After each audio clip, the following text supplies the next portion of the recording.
Hello, and welcome to today's program, where we will delve into a concept we use every day but perhaps have never truly contemplated: respect.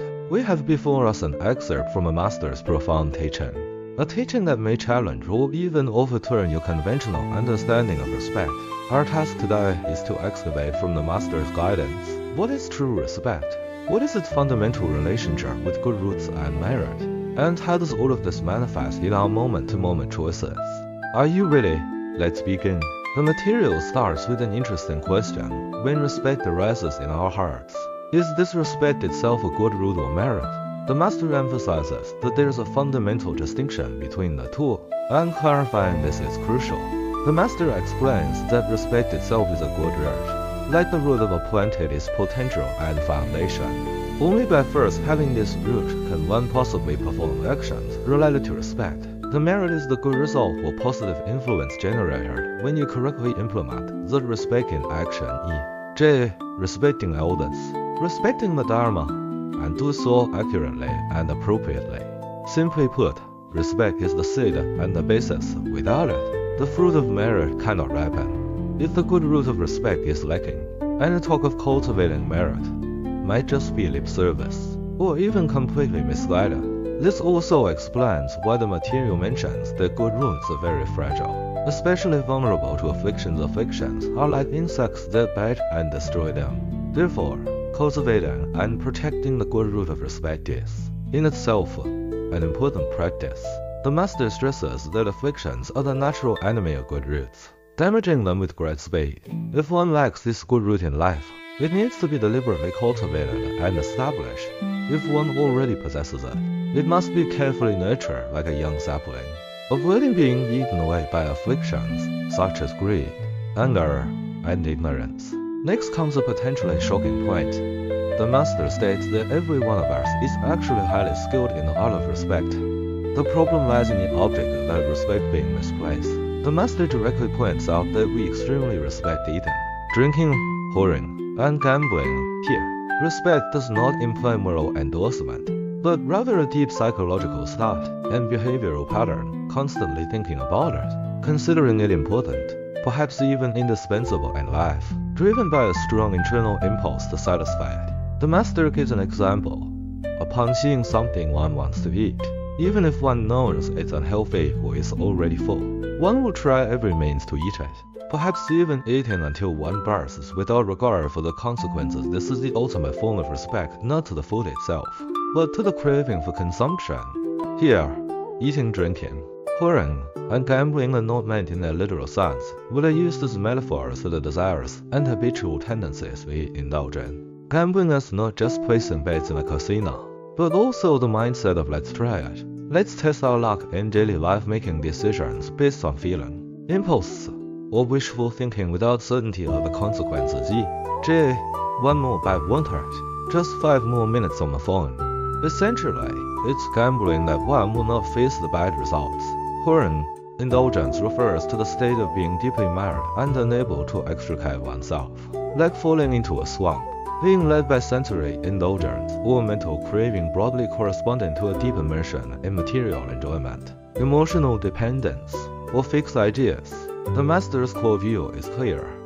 We invest a massive amount of mental energy, time, and resources into things that bring momentary pleasure or sensory gratification that may be harmful to our body and mind. Conversely, things that offer long-term benefits to life, like learning wisdom, cultivating virtue, seeking liberation, are often neglected, looked down upon, or even scorned. So, what is the correct respect? Especially, how should respect for the Dharma and the path of enlightenment look like? The master quotes the Sutra of Universal Enlightenment, Yuan Zhu Cheng, to provide the gold standard. Approach without arrogance. Depart without hatred. Upon seeing all kinds of phenomena, your mind should generate wonder, as if the Buddha himself had appeared in the world. This passage describes a profound, genuine inner state, not a vague slogan like you must respect.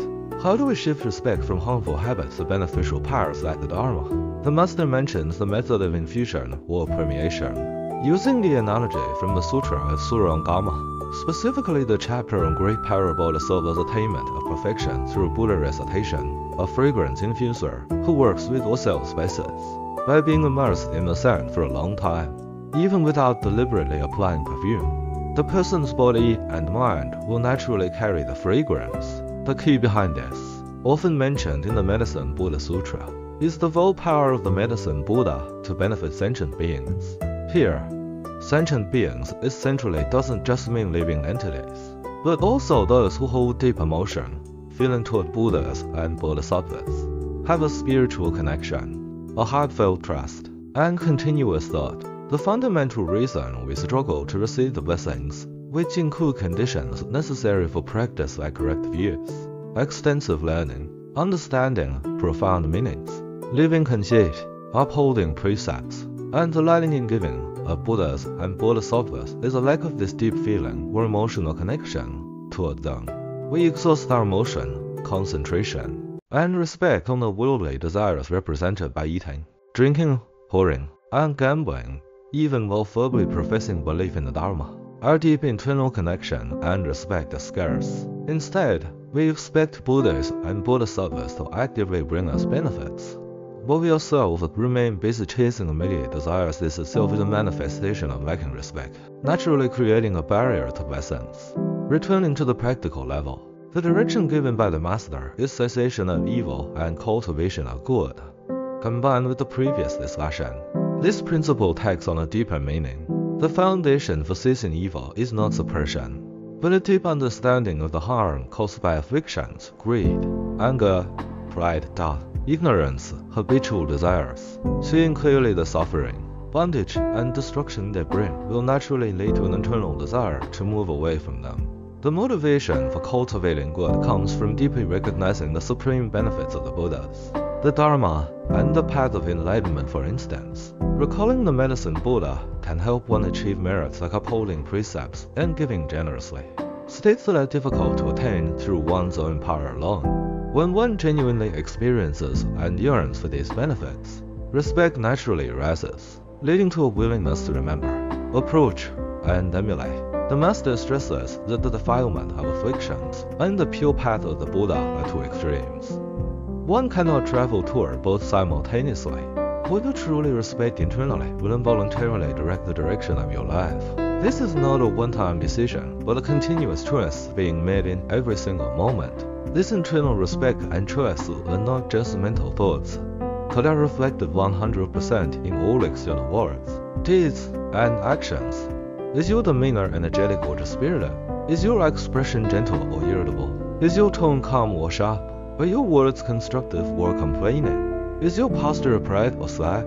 These details silently reveal the true object of your internal respect. The Master specifically points out the state of laxity or indulgence, allowing oneself to be self-indulgent, pursuing ease, and being careless about things. This is essentially choosing the side of eating, drinking, whoring, and gambling, choosing to follow afflictions. The most practical method of practice is to begin by examining one's daily words, deeds, and demeanor, honestly assessing which side of respect one's time is mostly nurturing. This requires continuous study of the Dharma and contemplation of its meaning, what the Master calls infusion, deepening the understanding of the drawbacks of afflictions and the supreme benefits of the Dharma. Only then can one gradually gain the wisdom and strength to make choices that offer long-term benefits to life. Today's discussion has deeply explored the theme of respect. To summarize the Master's teaching, respect is not merely external courtesy or attitude, but a fundamental good root, an internal foundation. We often unconsciously invest this precious respect in things that satisfy short-term desires, the habitual desires represented by eating, drinking, whoring, and gambling. The respect truly worth cultivating is a deep cherishing and yearning for the Dharma and the path of enlightenment. As described in the Sutra of Universal Enlightenment, a genuine inner state. This respect must be cultivated through continuous remembrance and connection with the objects of good fortune, like the fragrance infuser, using sincere feeling or emotional connection as the bridge. Ultimately, all of this culminates in the choice we face every moment. Will we continue to be pulled along by the habit of afflictions, drifting with the inertia of desire, or will we resolve to turn toward the path of wisdom and compassion to enlightenment? Every thought, every choice of action? Is answering this question and reflecting the true respect deep within our hearts. Those seemingly harmless instances of actually pursuing ease, convenience, or taking the path of least resistance can subtly influence choices, causing us to deviate from the direction we truly wish to reach.